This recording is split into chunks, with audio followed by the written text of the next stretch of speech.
Hi, Crystal Balls. Welcome back to my channel. Thank you so much for being here, and I hope you guys are doing well. Today we are going to do a video about Jared Leto. So, strangely enough, I'm not a Jared Leto fan. I do love 30 Seconds to Mars, and I do love his Joker, but as far as him, I am not a fan. I had a dream about him that I was trying to exorcise his demons.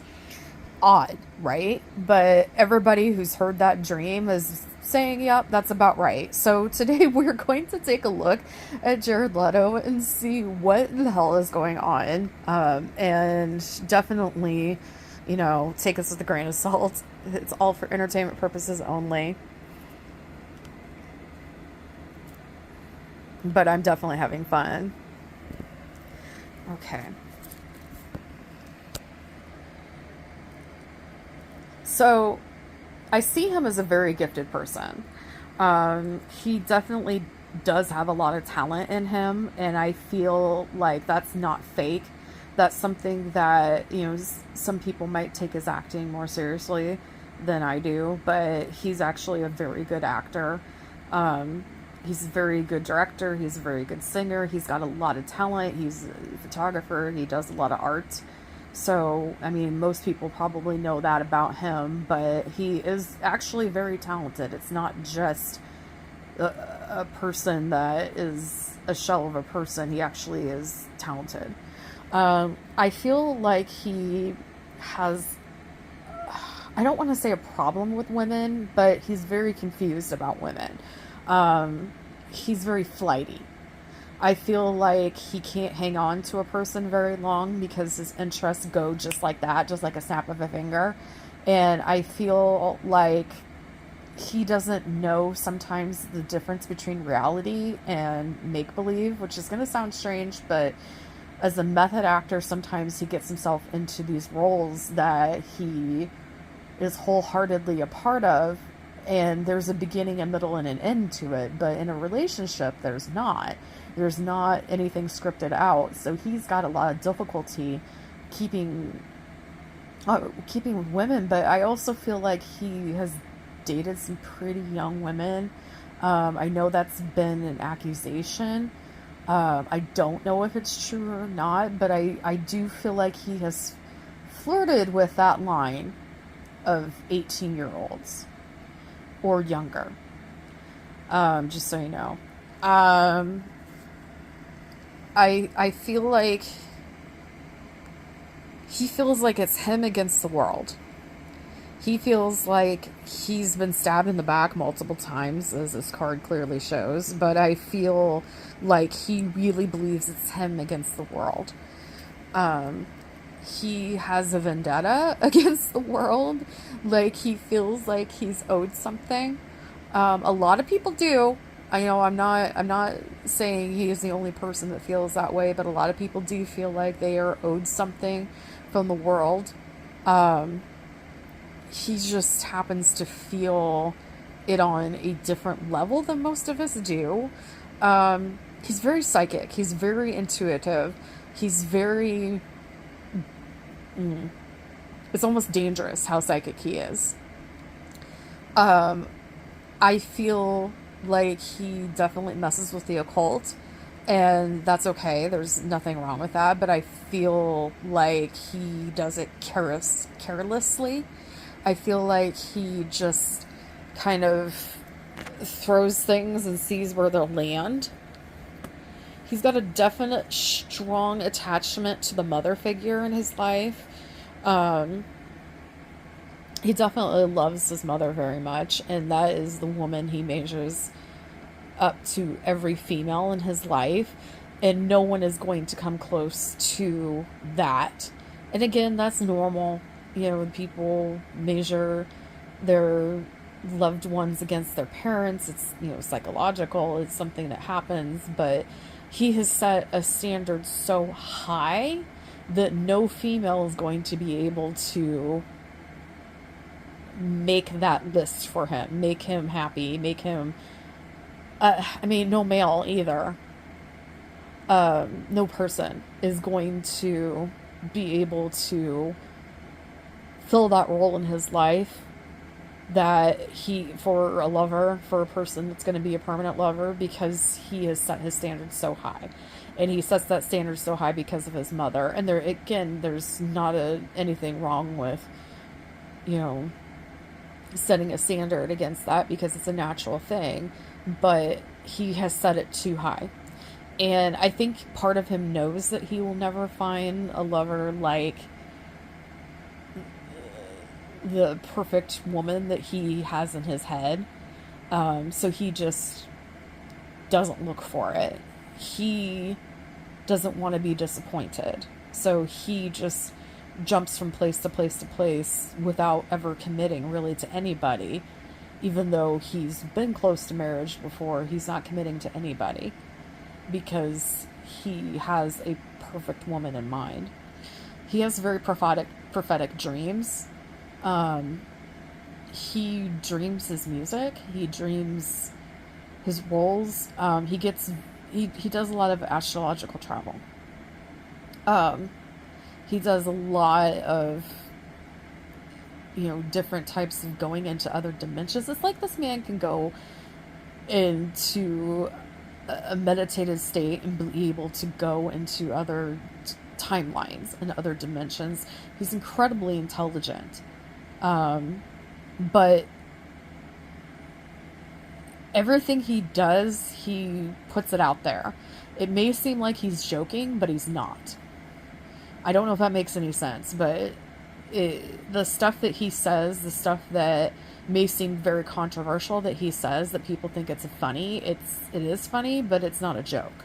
It's something that really, really happens. I think he longs for a family. I think he's too selfish, unfortunately, to have a family. And again, I'm not trying to attack him or anything like that, but I think he's too selfish to have a family. I think he yearns for one.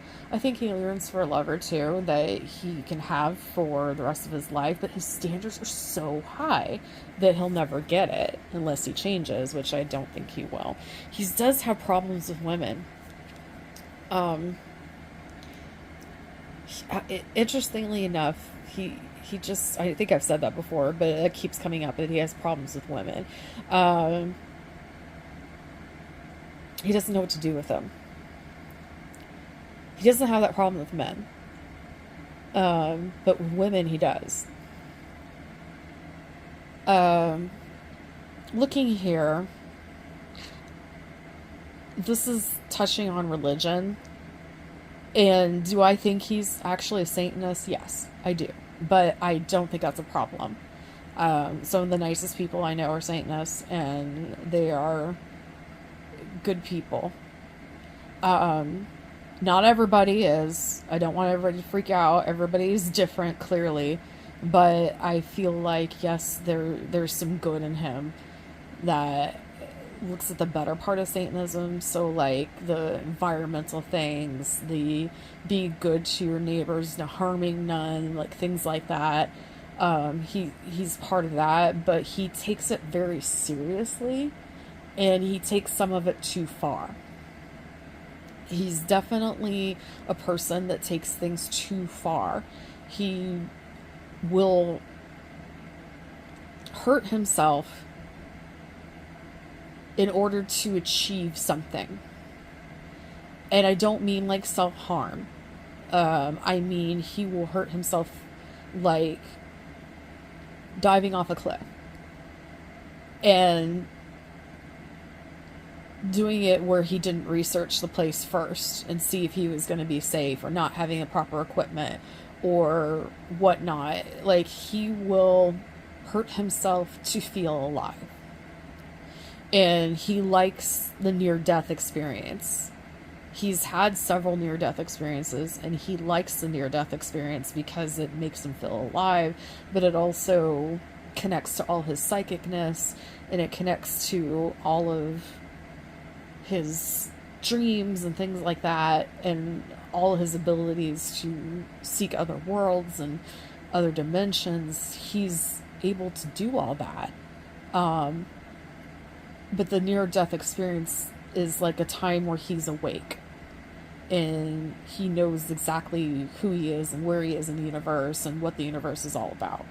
Um, I think in his future, he's going to continue to be the exact same path that he is, unless he decides to change.